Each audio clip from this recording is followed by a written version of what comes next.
नमस्ते परम शांति। परम शांति सभी को। तो सभी का स्वागत है हमारी नई यूट्यूब चैनल में स्पिरिचुअल पॉडकास्ट विद अनंत में। जैसे आप जानते हैं कि इस चैनल के अंदर हम हर दिन एक नए गेस्ट को मिलते हैं और उनकी स्पिरिचुअल जर्नी को हम यहाँ डिस्कस करते हैं। तो आज हमारे साथ स्पेशल मोस्ट डिमांडेड पर्सन, सबसे ज़्यादा मेरे लिए इनके बारे में इंक्वायरी आई कि आप इनको कब बुला रहे हैं। तो आज हमारे साथ है डॉक्टर सारिका, जो कि स्पेशली दिल्ली से आए हैं और आज उनसे हम उनकी स्पिरिचुअल जर्नी डिस्कस करने वाले हैं। तो सबसे पहले उनका दिल से धन्यवाद करते हैं कि उन्होंने स्पेशल टाइम निकाला, दिल्ली से स्पेशल अहमदाबाद आए और अपनी जर्नी आज आपके सामने आपको मोटिवेट करने के लिए, आपकी आत्म जागृति के लिए आज वो पूरा प्रयास करेंगे कि कैसे उनकी जर्नी से आप इंस्पायर हो पाएँ। ये पूरा प्रयास इस वीडियो में होने वाला है। तो इस वीडियो को अंत तक पूरा देखिए क्योंकि ये वीडियो बहुत ही मस्त होने वाला है, क्योंकि पूरी जर्नी जो है वो अमेजिंग है। हमने कुछ पल उनकी पहले जर्नी मैंने समझी और फिर जो है अब हम शुरू करने वाले हैं। तो पहले तो बहन जी बहुत बहुत धन्यवाद आप आए।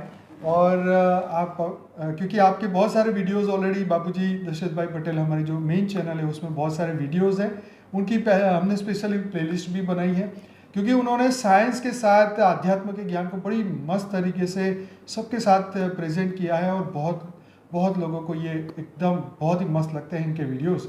तो आज उन्हीं के जर्नी को समझेंगे, कैसी जर्नी रही, कैसे शुरुआत हुई अध्यात्म की जीवन में। तो अब आपकी बारी जी। तो शुरुआत करिए अपने बचपन से, क्या आपके विचार थे, क्या आपकी सोच थी? ज़रूर। सबसे पहले दादाजी और माँ को सादर प्रणाम और ढेर सारा प्यार, और आपका भी बहुत बहुत धन्यवाद कि आपने मुझे यहाँ बुलाया, और प्रभु का आशीर्वाद कि जो मैं आज इस काबिल हुई कि मैं कुछ बता सकूँ। तो मैं बहुत ऑनेस्टली अपनी इस जर्नी को 2 पार्ट्स में डिवाइड करती हूँ। पहला वो जो मैंने बचपन से लेकर जो जीवन में देखा, सीखा और समझा, और फिर मैं उसी चीज़ को आपको उसको अध्यात्म के माध्यम से बताऊंगी कि हम जब अध्यात्म के मार्ग पे चलते हैं तो जो परिस्थिति हमें एक नॉर्मल दिखती है कि हाँ ये परिस्थिति है, वो परिस्थिति फिर हम अध्यात्म के मार्ग पे चलने से जब आप उसका दृष्टिकोण बदल देंगे तो वही परिस्थिति आपको क्या मैसेज दे रही थी, तब आपको अपने जीवन के बारे में पता चलेगा। देखिए, मैं थोड़ा सा अपना एक ब्रीफ इंट्रोडक्शन दे देती हूँ जो मुझे पहली बार सुन रहे हैं। बेसिकली मैं I am Sarika Saxena. I did my graduation in BSc and I did my master's in biochemistry, and I did my PhD in biophysical chemistry from Delhi University, and I also did the postdoctorate from Japan, Konan University. And my area of the research specialization is basically biophysics and nanobiotechnology. तो आप main scientist भी हैं? हाँ जी। So अभी currently I am just working as an associate professor, and I am also carrying my independent research career from the last 12 years. Okay. So I'm just running out the independent research projects and supervising the PhD students also and teaching the UG and the PG students. तो अभी अध्यात्म के आने के बाद मतलब मेरा modern science एक पहले रहा और अब मेरा ज़्यादा जो इंक्लिनेशन है वो स्पिरिचुअल साइंस की तरफ आता जा रहा है, जो रियल सत्य है। तो साइंस बहुत इजीली अभी स्पिरिचुअल साइंस के एस्पेक्ट में हम ये कह सकते हैं कि वो ट्रांसफॉर्म होती जा रही है। तो ये पूरी जर्नी कैसे चली, मैं सबसे पहले आपको ये बताना चाहूँगी। देखिए, क्या होता है कि जब हम बचपन में जन्म लेकर आते हैं तो हमारे सामने जब हम जन्म लेते हैं तो कुछ परिस्थितियाँ आती हैं। वो परिस्थितियाँ हमें कुछ ना कुछ संदेश देती हैं, है ना। वो हम शुरू में समझ नहीं पाते, लेकिन क्या होता है कि फिर भी हर इंसान के पास, जैसे भगवान ने क्या करा है कि हर आत्मा को एक फ्रीडम दिया है कि तुम अपना निर्णय खुद ले सकते हो, है ना। कई बार मैं तो हर कंडीशन में, जो हम यदि अभी संसारिक दृष्टि से देखेंगे ना तो हमें लगेगा बड़ी टफ थी, लेकिन हम कहेंगे कि हम हर कंडीशन में मैं ब्लेस थी। मैं ऐसा मानती हूँ आज। हर कंडीशन में वो इसलिए कि जैसे मान लो आपको अपने लिए कोई डिसीजन नहीं लेना है, तो एक होता है कि जब आपके घर में सब लोग बहुत वेल सेटल्ड हों, है ना, तो आपको क्या होगा कि कई बार हम देखते हैं कि जैसे कोई डॉक्टर है तो उसके बच्चे भी डॉक्टर ही बनते हैं, कोई इंजीनियर है तो इंजीनियर ही बनते हैं। तो वो क्या है कि उनको वही प्रोफेशन, वही सब कुछ मिल गया, आपको अपना इंडिविजुअल परफॉर्म करने का मौका नहीं मिला, बैठे बिठाए मिल गया, सब चीज़ें बनी बनाई मिल गई। लेकिन क्या है कि जब आपको खुद ही करने का मौका मिलता है तब आपका जो अंदर की हिम्मत है ना, जैसे हम आत्मबल कह रहे हैं, वो तब निकलता है जब आप अपने जीवन में खुद अपनी मेहनत से कुछ बनाते हो। ठीक है। तो इसी तरह की कुछ परिस्थितियाँ मेरे साथ भी थी। जब मैं बचपन में आई तो कुछ ना कुछ हम कहते हैं कि जब हम एक परिवार में जन्म लेते हैं तो कुछ ना कुछ आत्माएं हमारे साथ होती हैं, हमारे माता पिता के रूप में, संबंधियों के रूप में। तो हम भी एक छोटे से परिवार में आए इस जीवन में, और इस जीवन में आने के बाद मतलब कुछ परिस्थितियाँ भी रहीं। मैं एक बहुत ही साधारण परिवार से हूँ, और मैं एक ऐसी जगह से भी हूँ कि मतलब जहाँ मुझे कोई ऐसा नहीं था कि मेरे को सब कुछ कोई चीज़ें ज़्यादा बनी बनाई मिल गई हूँ। आज मैं यदि साइंस की फील्ड में भी हूँ तो माता पिता एक अलग डोमेन के अंदर थे, तो मेरी को कुछ बैकग्राउंड में ऐसा नहीं था कि मेरे पास ये सब चीज़ें थीं। खैर, लेकिन फिर भी बचपन में क्या था कि हम, जो सबसे ज़्यादा इच्छा थी हमारी, कि हम जब दोनों परिवारों को मैं आज देखती हूँ कि एक पिता का परिवार और एक माँ का परिवार, तो दोनों परिवारों से एक अलग अलग तरह का एक बैकग्राउंड मिला, जो आज मेरे इस जीवन की जर्नी में बहुत ही ज़्यादा सहायक हुआ। मैं यदि देखूं कि अपने माता के परिवार में कि हमारे अंदर जो धार्मिक गुण आए, वो आए हमारे नानी माँ की वजह से। हम क्या थे, हम लोग गर्मियों की छुट्टियों में नानी माँ के यहाँ जाया करते थे। तो वो, और हमें बचपन से, मुझे और मेरे भैया, मतलब मेरा, हम दोनों दो ही भाई बहन हैं, और हम दोनों के अंदर एक बहुत डीप इच्छा थी भगवान को पाने की, मतलब भगवान के दर्शन करने की इच्छा बहुत ही बचपन से थी हमारे अंदर। तो जब हम अपनी नानी माँ के यहाँ जाया करते थे तो उनके अंदर मैं बहुत ज़्यादा मतलब भक्ति देखते थे। मतलब भक्ति उनके अंदर ऐसी थी कि मान लीजिए कि वो रामायण पढ़ रही हैं और उसमें जिक्र आ गया कि अयोध्या में भगवान जा रहे हैं, उनको वनवास हो गया, तो उनकी आंखों में आंसू आ जाते थे। तो हम जब छोटे थे तो वो हमें कहती थी कि जब तुम लोग स्कूल जाया करो तो राम का पेज लिखा करो।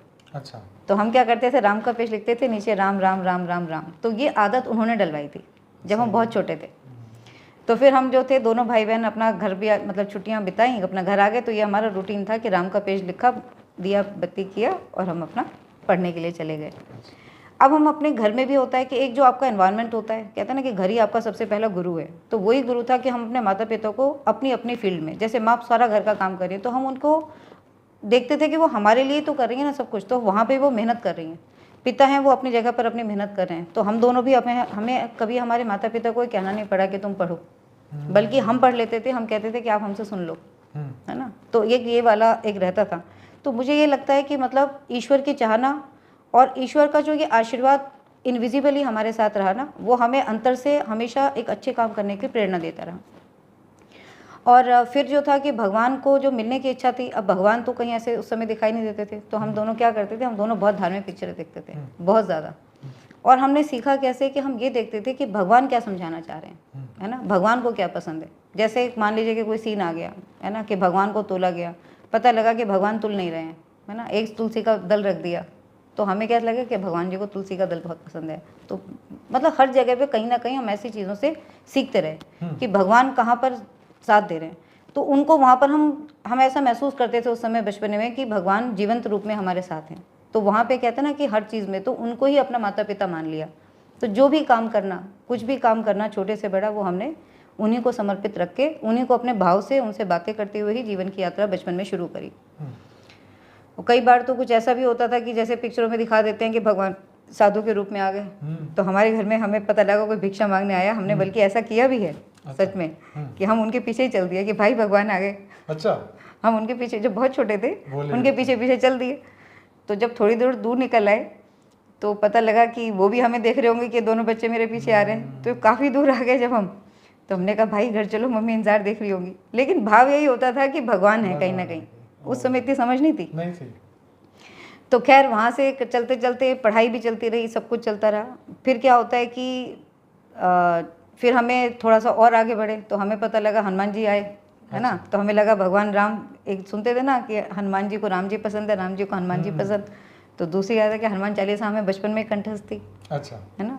फिर क्या था कि जब हम कभी जाते थे वहाँ पर इस तरह की जो पुराण हैं, ये सब किताबें रखी होती, जितनी भी समझ में आती थी वहाँ पे हम वो भी पढ़ते थे। तो ऐसे करते करते हमारा भगवान से एक गहरा संबंध बचपन से बन गया। ठीक है। फिर मंदिर में जाना, पूजा करना, तो जो भी चीज़ें, जैसे वहाँ वो लोग व्रत रखते थे, हम भी रखते थे। तो हमें ये लगता था कि हम और क्या अच्छा करें। अच्छा, कर्म में क्या था कि कोई ये बताने के लिए तो नहीं था ये करो ये करो। तो हमेशा क्या होता था, कोई भी काम करने से पहले भगवान से पूछा कि भगवान जी हम ये कर लें। तो मन में वो जवाब आएगा नहीं आएगा नहीं पता, लेकिन है कि हम ये कर लें। और ये उनको बताया कि अच्छा फिर मैं ये कर लेती हूँ, और ये करके वो काम करने के लिए अपना चल दिए। कहीं ऐसा भी नहीं हुआ कभी भी कि आज तक कि हम कहीं फेल भी हुए हैं। मतलब पढ़ाई में भी हम अच्छे थे। भैया तो जैसे स्कूल में ही पूरा टॉपर था, हम भी फर्स्ट क्लास आती थी, तो अच्छे थे, तो कहीं भी कोई दिक्कत ही नहीं थी। तो पढ़ाई में अच्छा था। जैसे जैसे हम थोड़ा अपना होश संभालते गए तो फिर ये होता है कि हर इंसान अपने जीवन का एक एम चूज़ करता है कि मैं अब क्या बनूँ। तो भैया हम दोनों ही साइंस की फील्ड में थे, वो इंजीनियर बनना चाहता था, मैं डॉक्टर बनना चाहती थी। तो हमें ये था कि हम दोनों ऐसे करके साइंस की फील्ड में आ गए। और साइंस की फील्ड में आने के बाद हम दोनों ने अपने एंट्रेंस दिए, एग्ज़ाम्स दिए। मैंने एक बार एग्ज़ाम दिया, लेकिन फिर ऐसे ही एक दिन सोचते सोचते मन में एक ख्याल आया कि यदि हम कोई पेशेंट एक डॉक्टर के पास आ जाता है और मान लीजिए कि उसके पास कोई इलाज नहीं है, कोई ऐसा पेशेंट भी तो हो सकता है कि किसका इलाज ना हो, तो वो क्या करेगा? तो क्या करेगा? विटामिन दे देगा या उसको झूठ बोलेगा, सच भी नहीं बता पाएगा।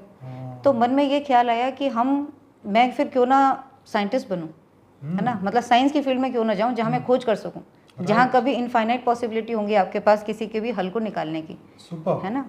तो ये साइंस की मतलब रिसर्च में आने का जो मेन कारण था वो सिर्फ वही भाव था कि जहाँ मैंने मेडिकल के विषय में ज़्यादा नहीं भागी, फिर मैंने अपनी लाइन चेंज कर ली।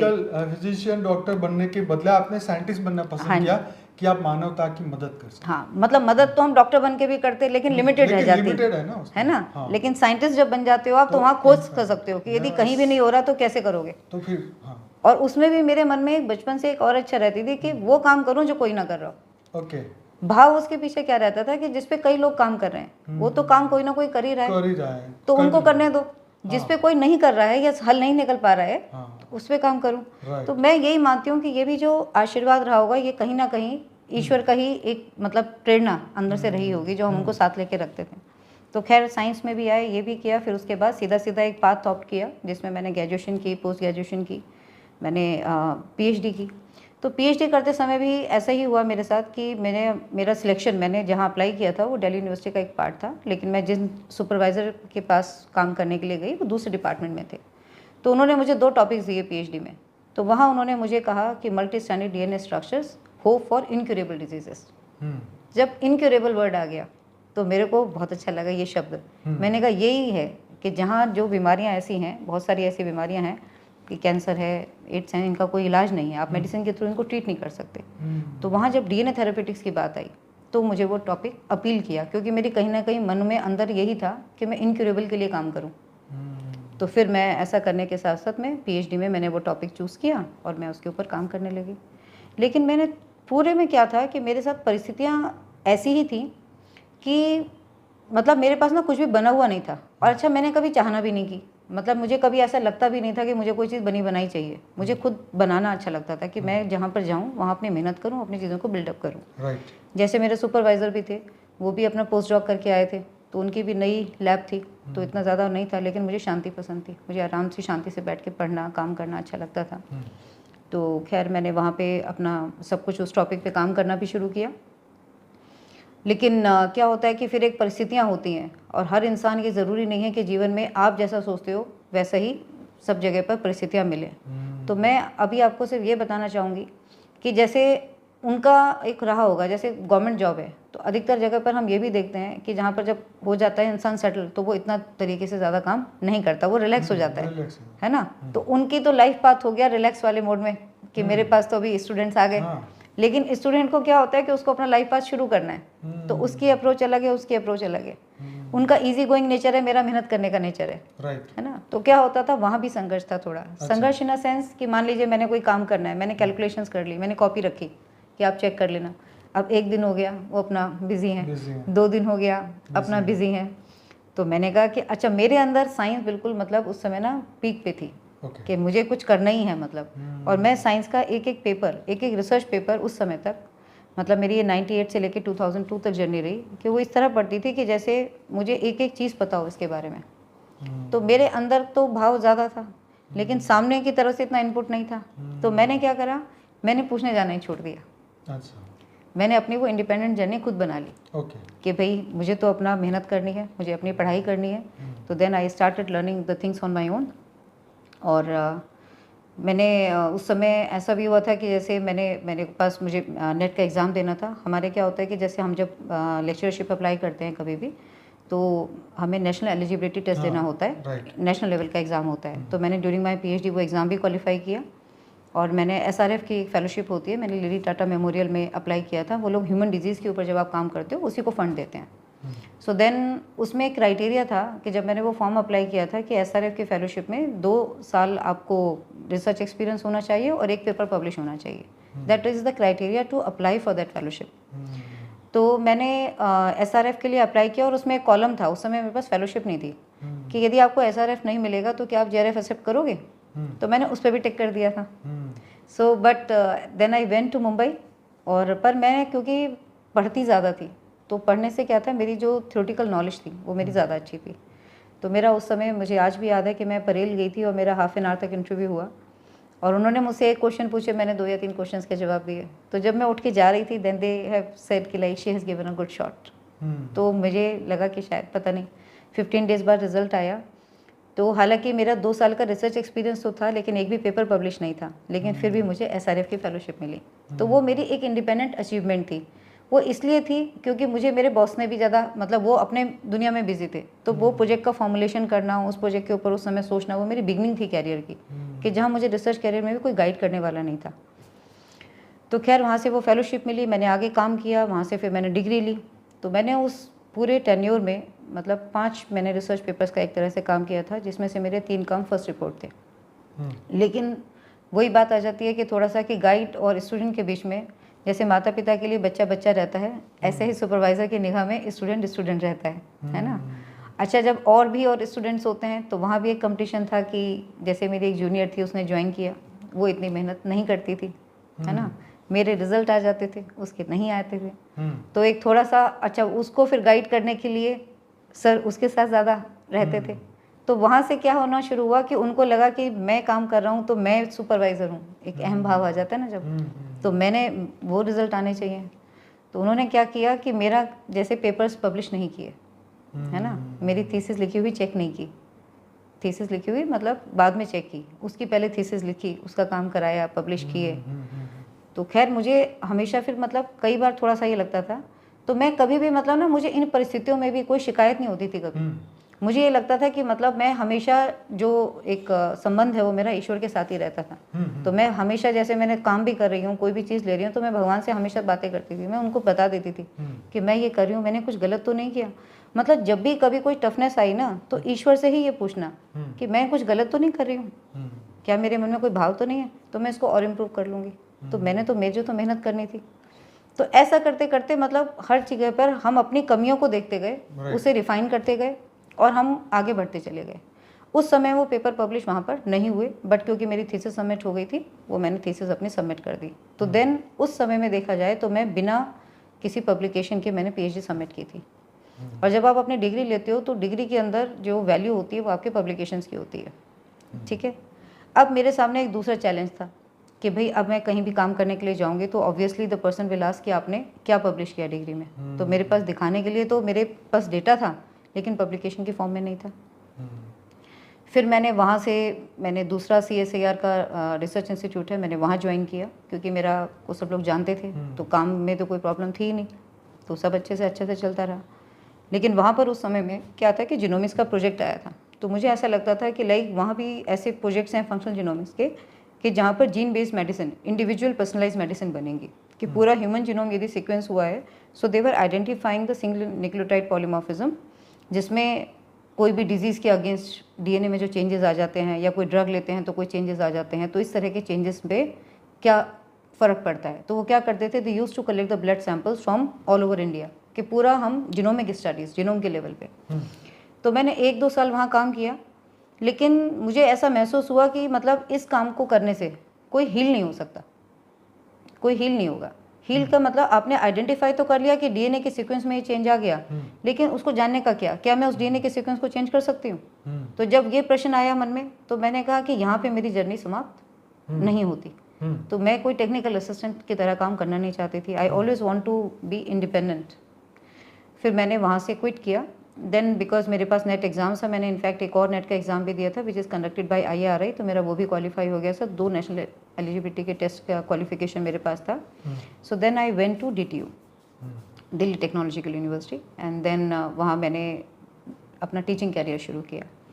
तो 1 साल मैंने वहाँ काम किया, but just to start the independent career you should have a permanent position, है ना। जब तक आपके पास परमानेंट पोजीशन नहीं होगी, you can not submit the projects in the research agencies, क्योंकि फ़ंड कहाँ आएगा, फ़ंड तो किसी एक जगह पर आएगा, किसी अकाउंट्स में आएगा।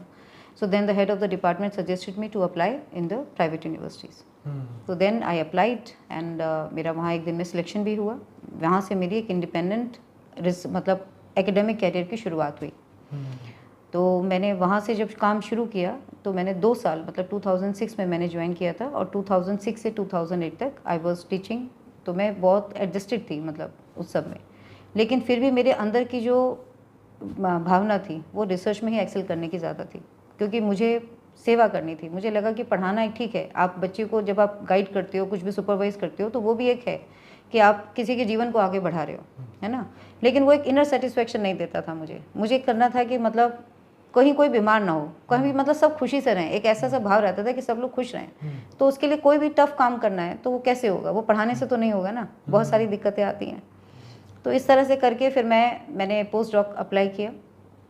और मैं हमेशा जैसे कहती हूँ कि भगवान का आशीर्वाद था. जैसे हमने जॉब ज्वाइन किया था, हम लोग 3 कोलीग्स थे, तो हम तीनों का एक साथ ही इंटरव्यू हुआ था और हम एक साथ ही ज्वाइन भी किया था. तो हमारे ग्रुप को ट्रायो ग्रुप कहा जाता था और तीनों ही अलग अलग गवर्नमेंट ऑर्गेनाइजेशन से आए थे, बट वी वर सेम, मतलब हम एक साथ ही थे सब. लेकिन जो मेरा एक कुलीग था वो हमेशा कहता था कि like he was also applying for a post doc, और उसको 2 साल हो गए अप्लाई करते करते. हर जगह पर उसने USA UK सब जगह पर अप्लाई कर रहा था, लेकिन कॉल नहीं आ रही थी.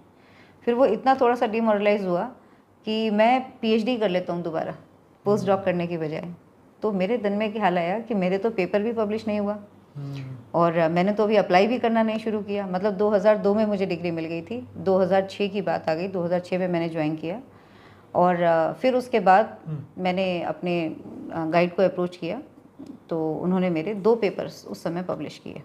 ठीक है, तो उन 2 पेपर्स को पब्लिश करने के बाद मैंने 7 जगह पर अपना पहली बार CV डाला था. मतलब मैंने 7 जगह मेल किया था. 7 ईमेल एड्रेसेस थे मेरे पास. I have just prepared a 1 draft and I posted. लेकिन मैं यहाँ ये बताना चाहती हूँ कि मुझे पहली बार में ही मतलब नेक्स्ट डे मतलब 2 दिन के बाद ही मुझे 3 जगह से रिप्लाई आए. 1 is from the Japan, another is from the Texas and third one is from the Denmark. ठीक है, जो मेरा जापान का प्रोजेक्ट था वो मेरा 8 मंथ्स का था, क्योंकि वहाँ कॉन्ट्रेक्चुअल होता था. उस समय जुलाई चल रहा था, जुलाई से मार्च तक.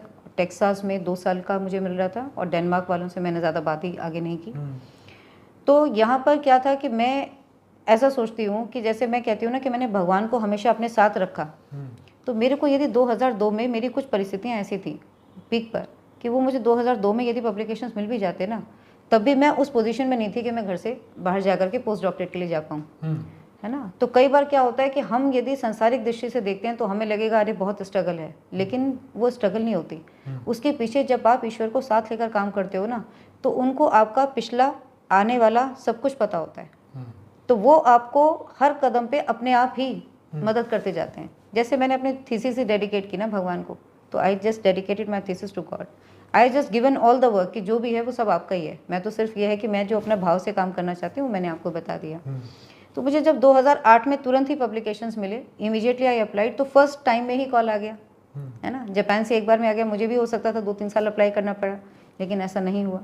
इनफैक्ट मुझे 45 डेज में ही starting from the applying to the Japan मेरा पूरा काम 45 दिन के अंदर अंदर हो गया था, जिसमें मुझे कुछ भी किसी भी जगह पर मुझे कोई हैसल नहीं हुआ, कहीं भी कोई नहीं था. बल्कि इनफैक्ट मुझे प्रोजेक्ट कैसे लिखना है, वहाँ पर क्या था कि जब स्क्रीनिंग हुई तो मुझे रिसर्च प्रोजेक्ट अपना देना था. और बिकॉज मेरा थोड़ा जो टाइम था PhD के टाइम में, मुझे वहाँ किसी ने सिखाया नहीं था कुछ भी. I did my PhD on my own. How to write the project, how to write the draft, it was totally new thing for me. And because आप बाहर काम करने के लिए जा रहे हो तो वहाँ का जो एनवायरनमेंट होता है वो एक अलग एनवायरनमेंट होता है. उनकी एक आपसे एक्सपर्टेंस जो होती है वो अलग होती है. तो खैर फिर भी उनके रिसर्च पेपर्स पढ़ के I formulated the project on my own and I have submitted. उन्होंने की वहाँ 2 कमिटीज़ हुई और वहाँ से 2 कमिटीज़ होने के बाद मेरा प्रोजेक्ट अप्रूव हो गया. उन्होंने मुझे कॉल किया, सर्टिफिकेट ऑफ एलिजिबिलिटी बनकर आया. I applied. इनफैक्ट मेरे पास पासपोर्ट भी नहीं बना हुआ था क्योंकि मैं उससे पहले गई नहीं थी. तो मैंने वहाँ पे पासपोर्ट बनवाने से लेकर के वीज़ा बहुत आराम से मिला. Then I just went.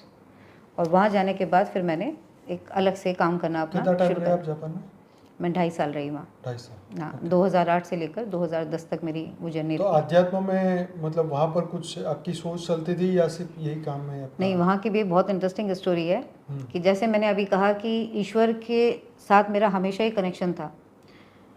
तो वहाँ भी क्या था कि जब मैं काम करने गई तो मुझे अब लगा कि मैं जब यहाँ पर हूँ तो मैं और सारी जिम्मेवारियों से अलग हूँ। मेरे पास कोई, मुझे परिवार की कोई ध्यान नहीं देना, कहीं कुछ ध्यान नहीं देना, मुझे वहाँ सिर्फ अपना काम करना है ना।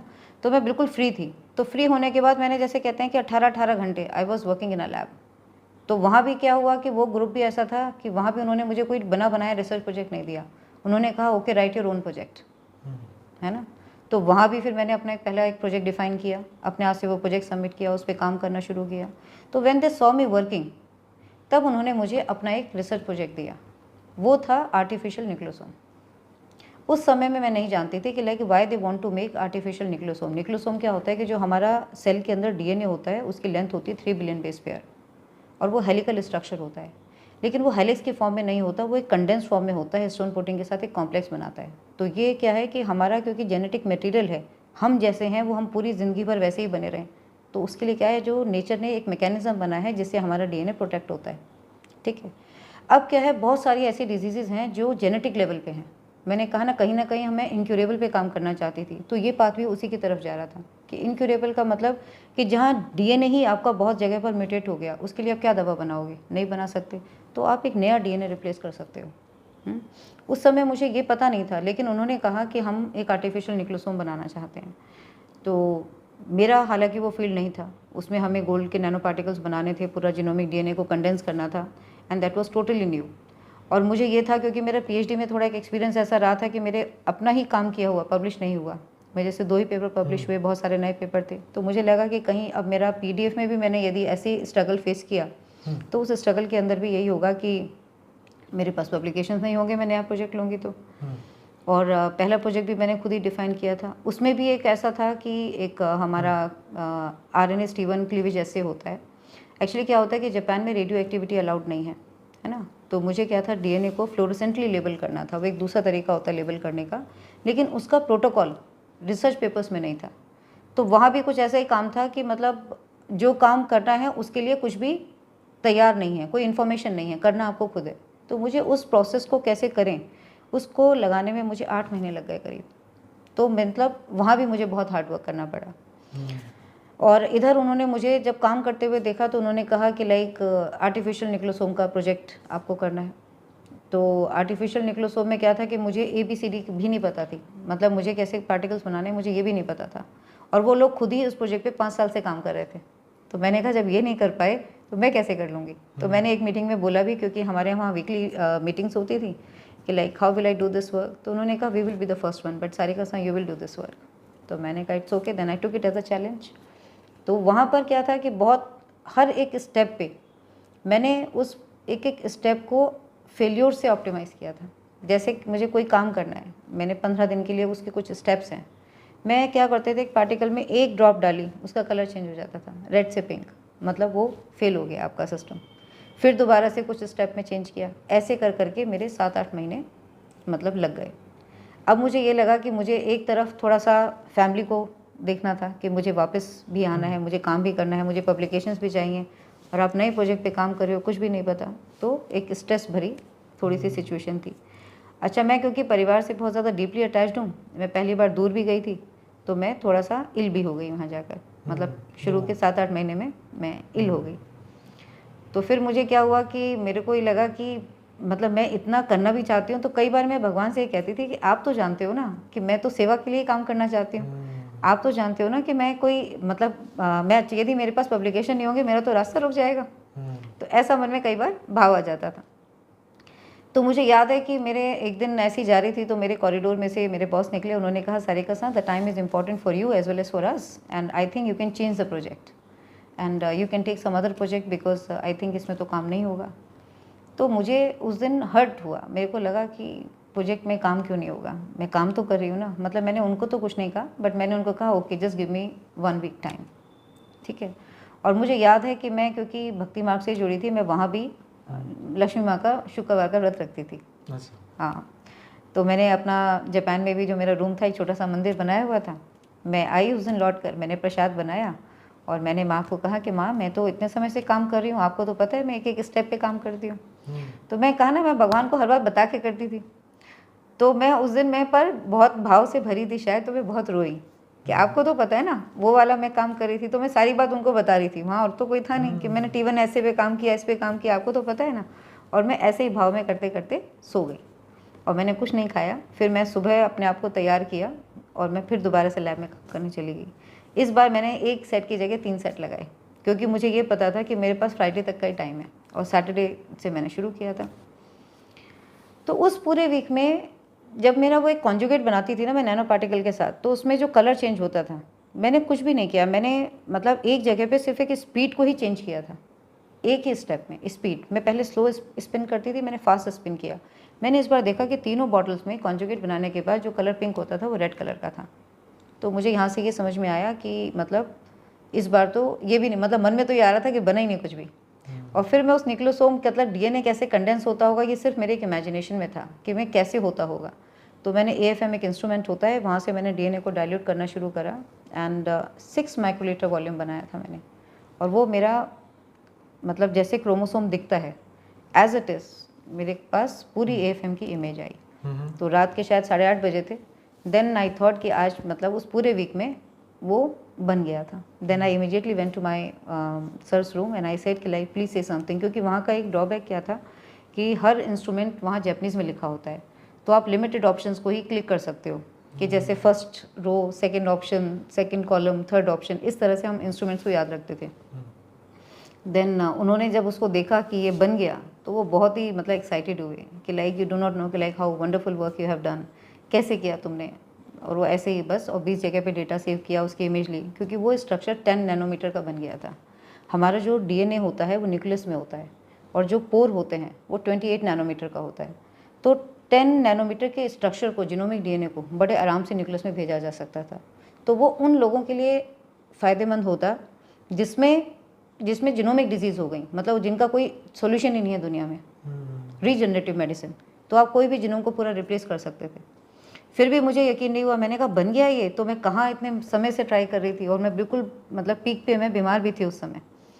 तो खैर मैंने फिर दोबारा उनके जाने के बाद भी वो बहुत खुश हुए, उन्होंने 20 जगह डेटा सेव किया। मैंने दोबारा सैंपल बनाया कि सुबह आके फिर डेटा रिकॉर्ड करूँगी, कुछ गड़बड़ तो नहीं है। फिर मेरा मन नहीं माना, फिर मैंने दोबारा रिकॉर्ड किया, रिप्रोड्यूसिबल रिजल्ट आया। Then I have arranged. तो जब मैंने वो डेटा उनको दिया तो फिर उनको मतलब वहाँ से भी स्ट्रगल शुरू हुआ। मतलब कहने का क्या था कि परिस्थितियाँ कुछ ऐसी रहीं कि जहाँ पर मुझे ऐसा लगता है कि मुझे ऐसा रहा कि कुछ भी बना बनाया नहीं मिला, मुझे बहुत परिश्रम करना पड़ा। परिश्रम करने के बाद जब उस चीज़ का कोई आउटकम आता है ना, तो मुझे बहुत कम फल मिला या मुझे वहाँ पे भी देना था। तो मुझे इन परिस्थितियों ने बहुत कुछ सिखाया। मेरे को वो परिस्थितियाँ इस तरफ नहीं लेके गई कि मुझे ये चीज़ नहीं मिल रही, ये नहीं मिल रहा है। मैंने कभी नहीं सोचा, मुझे भगवान ने ना गिवर बनाया और मेरा उन चीज़ों से मोह ख़त्म किया।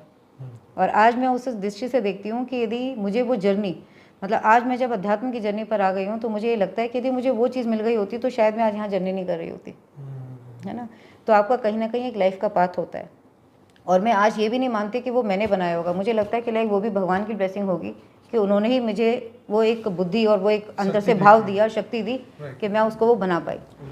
नहीं तो बस फिर उसके बाद जब वो वहाँ पे बना भी, तो वहाँ से उनके लिए वो बहुत बड़ा लविंग प्रोजेक्ट था, सबसे बेस्ट प्रोजेक्ट था। क्योंकि हम बहुत अट्रैक्ट होते हैं कि हम फॉरेन कंट्रीज़ में जाना चाहते हैं, लेकिन क्या है कि देखिए मैं ये कहना चाहती हूँ कि परेशानियाँ ना सब जगह पर होती हैं।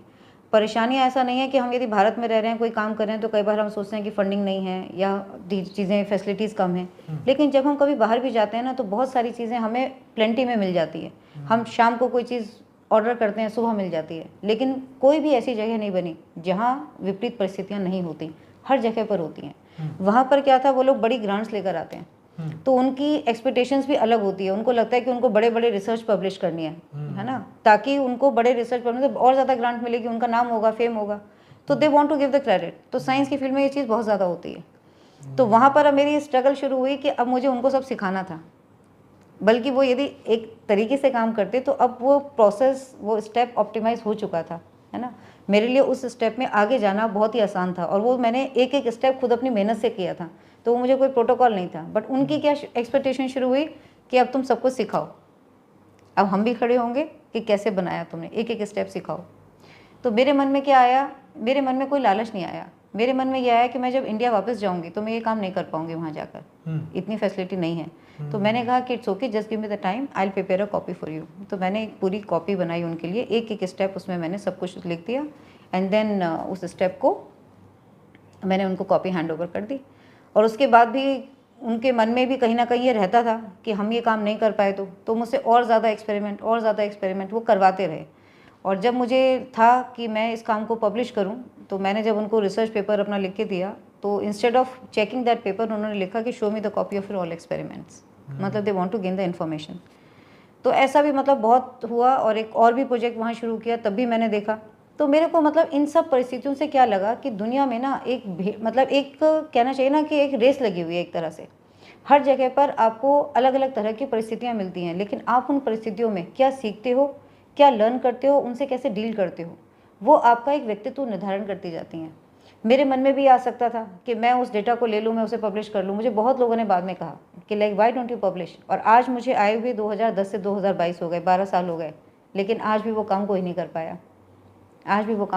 पाया, वो काम अनपब्लिश रह गया।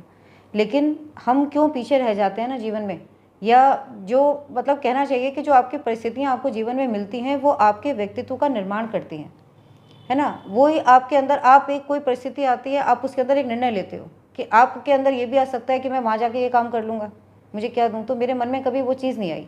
और वही एक चीज़ है, मुझे लगता है कि जो मुझे आगे जा कर के उस मॉडर्न साइंस से निकाल कर मुझे अध्यात्म की ओर ले आई, ये परिस्थितियाँ थीं। क्योंकि यदि वो पेपर्स भी पब्लिश हो जाते तो शायद मैं जहाँ आज कर रही हूँ मैं वहाँ ना आती, मैं कहीं और चली जाती, मेरी फील्ड चेंज हो सकती थी। लेकिन जब आपको चीज़ें नहीं मिलती ना, तो हम ऐसा जीवन के दृष्टिकोण से जब देखते हैं तो हमें ऐसा महसूस होता है कि हमने ये किया, अरे बहुत मेहनत करी, हमें ये नहीं मिला। लेकिन नहीं, ये सत्य नहीं होता। जब आपको जीवन में किसी भी चीज़ से विषाद मिलता है ना, तब आपका उससे मोह खत्म होता है। तब आपको ऐसा लगता है कि आपका जो दृढ़, यदि आपके अंदर एक सच में कुछ करने की भावना है ना, तो वो आपकी, और वो कहीं ना वो दूसरी तरफ जा रही होती है, हम उसे पहचान नहीं पाते। तो हम कहीं ना कहीं उसके अंदर फिर एंट्रैप हो जाते हैं। और फिर खैर मैंने उस जगह से भी मेरा मुंह हटा और मैं यहाँ वापस इंडिया ही अपने देश लौट कर आई। मुझे लगा कि अब मैं जो भी काम करूँगी वो मैं इंडिपेंडेंटली करूँगी। So then after my return I started my independent research career and successfully I have received the 2 big grants. One is from the Department of Science and Technology and another one is from the Department of Biotechnology. Now I am successfully supervising the PhD students and we are entirely working on the independent research project. And हमने अभी बहुत सारे research papers भी publish किए जिसमें अधिकतर सारे काम हमारे फर्स्ट रिपोर्ट हैं। तो ये है मेरी जीवन की यात्रा। लेकिन इस जीवन की यात्रा में मेरा जो आध्यात्मिक यात्रा थी 2011 से, मैं ऐसा भी समझती हूँ कि मेरे आध्यात्मिक यात्रा और डीप में वहीं से शुरू हुई। क्योंकि यहाँ ये मैंने जो डिस्कस किया ये मेरा प्रोफेशनल कैरियर था, कुछ मेरा पर्सनल कैरियर भी था, मतलब पर्सनल जीवन भी था। जब हम आए उस पर्सनल जीवन के अंदर भी बहुत सारी ऐसी परिस्थितियाँ थीं, ऐसी कुछ सिचुएशंस थी कि जिसमें एक सशक्त भूमिका निभानी थी ना। तो उन परिस्थितियों के साथ सामंजस्य रखते हुए, और क्योंकि कहीं ना कहीं हमें स्टेबल भी होना है, कहीं ना कहीं काम भी करना है, कहीं ना कहीं मन जो था भगवान की ओर भी जाता था। और कुछ एक ऐसी चीज़ें रह गई थी कि जो मुझे लगता था कि अब मैं यहाँ तक का तो मैंने सफ़र तय कर लिया, अब मुझे ये एक सफ़र तय करना है। तो ऐसे ही इस एक कैरियर में, मतलब मैं एक स्टेप में ऐसा सोचने जा रही थी कि एक छोटी सी घर में थोड़ी सी दिक्कत थी कि मुझे लगा कि जहाँ वो परेशानी है उस परेशानी को मैं अपने ऊपर ले लूँ। ये मेरे मन में भाव था कि मैं उस परेशानी को अपने ऊपर ले लूँ। तो मैं 2011 में वही भगवान के एक मंदिर ही जा रही थी और मुझे लगा कि आज मैं भगवान जी को कह दूँगी कि ये जो प्रॉब्लम काफ़ी समय से चल रही है ये ख़त्म नहीं हो रही, ये प्रॉब्लम आप मुझे दे दो। मतलब प्रॉब्लम तो देनी है, क्योंकि कहीं ना कहीं लगता था कि कार्मिक है कहीं ना कहीं, तो हम भगवान जी को ये तो कह सकते हैं ना कि आप ये कर्म मेरे को दे दो और मैं आगे का अपना जीवन, आप मुझे शक्ति दे देना तो मैं अपनी शक्ति से इसे आगे बढ़ा लूँगी। क्योंकि कोई भी काम, अच्छा मैं आपको ये भी बताती हूँ कि जिन कामों को मैंने किया उन कामों ने मुझे आज क्या दिया। आज मुझे जो, जैसे मैं कह रही हूँ कि मैंने निक्लोसोम बनाना था, रिजल्ट पब्लिश नहीं हुआ, इट डजेंट मैटर कि वो पब्लिश हुआ या नहीं हुआ। आज मुझे उसने अंदर से एक हिम्मत दी कि मैं कोई भी नया काम कर सकती हूँ, कोई भी नया काम कर सकती हूँ। मुझे कोई भी एक इंडिपेंडेंट काम करने के लिए या किसी भी अननोन फील्ड में काम करने के लिए भी आज कोई डर नहीं लगता। तो मेरे को एक, ये मेरा एक गेम था कि मेरे अंदर से एक आया कि मैं जहाँ उस प्रोजेक्ट को लेते समय हेजिटेट फील कर रही थी और जो काम वो नहीं कर पाए वो हमने कर लिया। तो जब हम छोटी छोटी चीज़ों को अपने जीवन में ऐसे लाते जाते हैं तो वो हमारे अंतःकरण को परिवर्तन करती जाती हैं। तो खैर जब मैं वहाँ उस परेशानी को अपने साथ मैंने को लगा कि मैं इस तकलीफ़ को भगवान जी को बोलने जा रही थी कि ये तकलीफ़ आप मुझे दे दो, तो उस समय में जैसे मैं कहती हूँ कि हमारे अंदर जो धार्मिक संस्कार थे वो हमारे नानी माँ ने डाले थे। तो मैंने उस समय में अपने मामा जी को ही बुलाया था और हम दोनों ही जर्नी करने जा रहे थे। उन्होंने किताब निकाली भगवान जी के साक्षात दर्शन, दुख करता सुख हरता। तो वो किताब ने मेरे जीवन को मतलब वहाँ भी आ गई ना, बचपन में क्या थी कि भगवान के दर्शन करने हैं, भगवान की प्राप्ति की ही मूल इच्छा थी। तो जब उस किताब के ऊपर लिखा था भगवान के साक्षात दर्शन, तो मैंने वो किताब उनसे ली कि मैं पढ़ लूँ। तो उन्होंने कहा पढ़ लो। वो किताब मैंने पढ़ी, मुझे याद है कि हमारा 7 घंटे का सफ़र था और 7 घंटे में मैंने नॉन स्टॉप वो किताब पढ़ी। उस किताब को मैं पढ़ नहीं पाई, लेकिन मुझे उस किताब ने बहुत बदल दिया, बहुत बदला। मतलब वो किताब डॉक्टर पी नागरानी ने लिखी थी। She was an doctor and hypnotist and working in England. उन्होंने भगवान को साक्षात देखा और भगवान ने वही डिवाइन मैसेजेस उस किताब में लिखवाए थे। अच्छा जी। उन्होंने वहीं से मुझे एक बेस मिला कि युग परिवर्तन होने वाला है। ये भी बात है कि वहाँ पर ही लिखा था कि भगवान जो हैं वो इंसान का दुख ही नहीं देख पा रहे और युग परिवर्तन होने वाला है। और बहुत सारी मतलब उसमें ऐसी बातें लिखी थी कि जो इंसान को अपने जीवन में उतारनी ही चाहिए। वो जो बुक राइटर थे वो विदेश के थे। हाँ, डॉक्टर पुष्पा नागरानी। तो अच्छा। शुरू में तो नाम नहीं लिखा आता था उनका, वो अच्छा। भगवान का सेवक ही करके ऐसा लिखती थी। लेकिन उन्होंने जो जो चीज़ें देखी, मतलब बहुत ही डीप और बहुत ही गहरा ज्ञान उन किताबों में था। उसमें 4 प्रेयर्स भी थी कि जैसे जब आप सुबह उठते हो तो तब मुझे ये नहीं पता था कि संकल्प से सृष्टि बनी है, ये सब चीज़ें नहीं पता थी। अच्छा। लेकिन जब मुझे कहा कि अच्छा भगवान जी ने लिखवाई ये प्रार्थनाएं, तो ये प्रार्थनाएं पढ़नी। वो प्रार्थनाएं पढ़ते पढ़ते पढ़ते पढ़ते मतलब मुझे ये लगता है कि कब जीवन वो मॉडर्न साइंस जो दिमाग में घूम रही थी वो कब हट गई और कब और डिविनिटी की तरफ में आ गई, ये मुझे मतलब ना ये जो चेंज था, इंटरचेंज, ये मुझे पता ही नहीं लगा।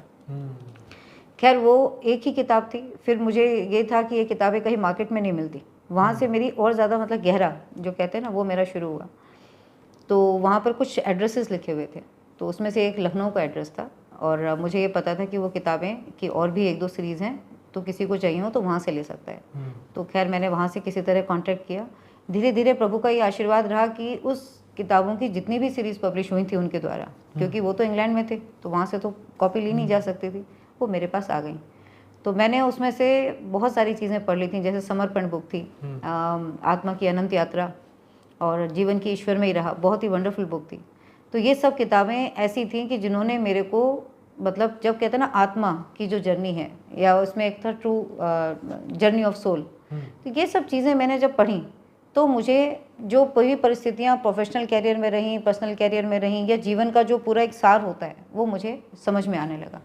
और तब एक मतलब 2015 में मेरी एक ऐसी स्थिति आ गई थी सच में कि मैं जैसे भगवान से जुड़ी थी, बीच में फिर मैं कृष्ण भगवान से भी जुड़ी क्योंकि किताबें थी, तो और मेरी एक कुलीग भी थी, तो हम लोग जो थे वृंदावन जाया करते थे। तो बात वही होती थी, वृंदावन जाने का भी सिर्फ अर्थ यही था क्योंकि वहाँ निधि वन में कहा जाता है कि भगवान आते हैं वहाँ रोज़ रात को। तो कहीं ना ये परिस्थितियाँ देखते देखते ये भी होता जा रहा था कि भगवान को पाने की चाह बढ़ती जा रही थी कि आप कहाँ हो, आप कहाँ हो, आपको मिलना है। तो निधि वन गए। निधि वन में गई मैं, तो वहाँ पर हमने उस समय मतलब प्रसाद वगैरह चढ़ाया, सब कुछ हम आ गए। तो फिर मेरा एक थोड़ा सा नियम बन गया कि क्योंकि दिल्ली से वृंदावन पास भी है तो 2 घंटे की जर्नी आराम से की जा सकती है, कि हर 31 को वहाँ जाती थी और वहाँ की सुबह मंगला आरती देखकर नया साल की शुरुआत वहीं से होती थी। तो फिर हुआ कि उस समय तो खैर जल्दी में आ गए थे, सेकेंड टाइम में और इम्प्रूव किया। इम्प्रूवमेंट में क्या होता था कि मुझे लगा कि रात को देखते हैं कि जब सब कुछ मंदिर कपाट को बंद कर दिया जाता है तब कैसे होता है, और जब सुबह उठेंगे तब कैसा होता है। मतलब सुबह की मंगला आरती में भी आएंगे और शाम की शयन आरती भी देखते हैं। तो उसी मंदिर में उसी जगह पर गए, अपना प्रसाद वगैरह सब रखा कि भगवान जी रात को आएंगे तो कुछ तो छुएंगे, तो ये भाव रहता था। तो हर जो चीज़ भगवान को पसंद थी सब रख दिया करते थे। सुबह हम 4 बजे ही पहुँच गए कि अब कपाट खुलेंगे तो अब देखते हैं कि दातुन मिलती है या लड्डू मिलते हैं या जल मिलता है, क्या मिलेगा। तो खैर वो सब कुछ मिलता था। तो मैंने दरवाज़ा खोला, बहुत भीड़ होती थी। तो शुरू में 1-2 साल तो रहा, मतलब कि हम जाते रहे, लेकिन क्या था कि फिर ना जीवन जो था धीरे धीरे। देखा वो कुछ चमत्कार देखा ऐसा? चमत्कार तो मैंने देखा, मतलब दातुन तो थी, लड्डू भी दिखा रहे थे, मैंने खरीदी भी। लेकिन क्या था कि कहीं ना जीवन विरक्त भी हो रहा था। विरक्ति इसलिए हो रही थी कि मुझे ऐसा लगा कि अब जैसे मान लीजिए भगवान आए हैं किसी जगह पर, तो वहाँ पे रहने वाले जो भी सेवक हैं उनके अंदर कैसा भाव होना चाहिए, मतलब वो बहुत देने वाला भाव होना चाहिए सबको, है ना। लेकिन क्या था कि मान लीजिए आप दातुन ले रहे हो 251 रुपये, है ना, आप माँ की साड़ी ले रहे हो 1100 रुपये, आप पेड़े का एक प्रसाद ले रहे हो तो उसके भी कोई मूल्य। ये चीज़ मेरे को बिल्कुल अच्छी नहीं लगती थी। और ऐसा मैं कई मंदिर में देखती थी कि कोई एक गरीब सा व्यक्ति आ गया और उसको तो प्रसाद दिया नहीं कि चलो चलो आगे चलो, तो मैं कहती थी कि भगवान जी ये कौन सा, यदि आप यहाँ पर हो, अब बांके बिहारी मंदिर में यदि ठाकुर जी वहाँ बैठे हैं कि आपको याद किया और आप चल दिए, तो मन तो अंदर से होता था कि भगवान को देखने की इच्छा, लेकिन जो सत्य था ना, जो भाव था अंदर और जो प्रत्यक्ष में था, वो वैसा होता हुआ नज़र नहीं आता था। फिर ऐसा भी था कि जैसे क्योंकि ईश्वर को पाने की चाह भी कहीं ना कहीं इस जीवन के साथ साथ बढ़ती जा रही थी, तो फिर जब कृष्ण भगवान से जुड़े तो पता लगा कि भगवान गौशाला जाया करते थे, गाय चराया करते थे। तो ये कहता है कि भाव की मतलब ये जर्नी जो थी ये भाव के साथ साथ ही चलती रही अब तक। तो फिर मैं जैसे गौशाला भी गए, गौशाला में जाने के बाद मैंने देखा कि वहाँ पर भी सब कुछ लोग आते हैं, बहुत कार्यक्रम होते हैं, बहुत तरह की पूजाएं होती हैं। तो मुझसे किसी ने ऐसे ही कहा कि तुम वहाँ पर जाते हो तो तुम गौ माँ को चारा डाला करो। तो मैंने कहा कितना कैसे डालना चाहिए, तो उन्होंने कहा जितना इंसान का वजन हो उसके हिसाब से डालना चाहिए। तो मैं अपने घर में भैया मम्मी पापा तीनों को बहुत प्यार करती थी, तो मैंने कहा तो 100 किलो तीनों की तरफ से डालते हैं। तो मैंने एक दिन बांध लिया और 300 किलो, सोचिए कि मतलब अपने भाव से। लोग होते हैं कि जाते हैं पर्ची कटवा देते हैं, पैसे दे देते हैं कि चलो डाल देना, मेरे मन में वो भाव नहीं था। मैंने कहा खिलाऊंगी तो अपने हाथ से खिलाऊंगी। तो 300 किलो चारा उठा करके पूरी गौशाला में खिलाना, और ऐसा भी मतलब ये भी चलता रहा, तो मैंने पूरा किया ये। तो वहाँ पर मैं क्या देखती थी कि एक छोटी सी बच्चियाँ थी और उसके जो पाँव थे वो ठीक नहीं थे, तो मैं उनको बहुत प्यार से उनके पास ही मतलब चारा डालती थी, वो खा लेती थी। तो मैंने जैसे हमेशा तो नहीं कर सकते थे, मैंने 7 टाइम्स के लिए बोला था कि मैं इतना तो पूरा करूँगी, संकल्प किया था कि 7 बार पूरा करूँगी मैं ये, और मैंने कर लिया। लेकिन 7 बार के बाद फिर क्या हुआ कि मैं थोड़ा व्यस्त था, अभी कार्य भी बहुत ज़्यादा होते हैं, तो इतना नहीं टाइम मिला। तो मेरे को होगा करीब 15-20 दिन हो गए कि मैं जा नहीं पाई वहाँ पर। तो फिर मैं जिस दिन सैटरडे संडे छुट्टी होती है किसी एक दिन गई, तो मैंने देखा वो जो छोटी सी बच्चियाँ थी वो बहुत ज़्यादा उसकी हालत ख़राब थी और बहुत ही कमज़ोर। तो मुझे उसको देख कर के मतलब बाकी सब गाय पहचानती थी, मुझे देख कर के बड़ा ही दुख हुआ। तो मैंने कहा इसके उसके छोटे छोटे ना दाने भी थे। तो मैंने जो वहाँ पर जो पूजा करते थे तो उनको बहुत मतलब तपस्वी माना जाता है कि उन्होंने कभी भोजन ग्रहण नहीं करा और ये नहीं किया, और लोग मतलब खड़े हो गए, उन्होंने फल डाल दिया, ऐसे वाला चीज़ होती थी। तो मेरे को लगा, मैंने उनको जाके बोला, मैंने कहा अंदर तो बच्चिया उसकी तबीयत ठीक नहीं है। और मेरी एक फ्रेंड थी, उसके जो हस्बैंड थे वो वेटरनरी डॉक्टर थे, तो उन्होंने बताया कि इनका एक अलग से हॉस्पिटल्स होता है, आप वहाँ पर जाकर के उनसे पूछो, और उन्होंने मुझे एड्रेस भी दिया। तो मैंने खैर उसके लिए पूछा कि गाय को ऐसे ऐसे प्रॉब्लम हो रही है, क्या करना चाहिए। तो उन्होंने कहा कि उसको दलिया और गुड़ खिलाना आप। तो मैं दलिया और गुड़ खिलाया, मतलब भिगो के रखे गई। तो मैंने वहाँ से एक इतना प्यारा सेंसेशन लिया कि मैं जब उस बच्चिया को हाथ से खिला रही थी ना, तो मेरे को जब 5-10 मिनट बाद मैंने देखा तो मुझे लगता है मुझे पूरी गौशाला की सभी गाय देख रही थी। तो मुझे भाव मतलब ये महसूस हुआ कि हम सोचते हैं कि वो एक जीव है, वो एक जानवर है या वो माँ है, लेकिन उनके अंदर भी उतना ही भाव है। हम मतलब उनको ऐसा समझते हैं, लेकिन उनके अंदर भी उतना ही भाव है। और जब मैं बाहर आई और मैंने उनको कहा कि उसको तो वो अपने आप से खा नहीं सकती, तो उन्होंने कहा क्या करें, मतलब कोई ध्यान नहीं रखता। तो उनका ये सेंटेंस ने मैं गौशाला से भी टूट गई। मतलब फिर मैंने भगवान को कहा कि भगवान आप कैसे गैया चढ़ाते थे, तो गाय की भी आज क्या हालत हो गई। फिर मैंने एक हॉस्पिटल में खैर फ़ोन भी किया कि वहाँ पर एक गाय की तबीयत ठीक नहीं है, आप उनका ट्रीटमेंट कीजिए। उन्होंने कहा कि आपके कहने से नहीं ले जाएंगे, जो ओनर है उन्हीं के कहने से लेके जाएंगे। तो उनको खैर कॉन्टैक्ट एड्रेस वगैरह दिया। थोड़े दिन बाद मुझे पता लगा कि वो गाय चली गई। तो बस वो जब चली गई ना, तो मेरा भी गौशाला जाना बंद हो गया।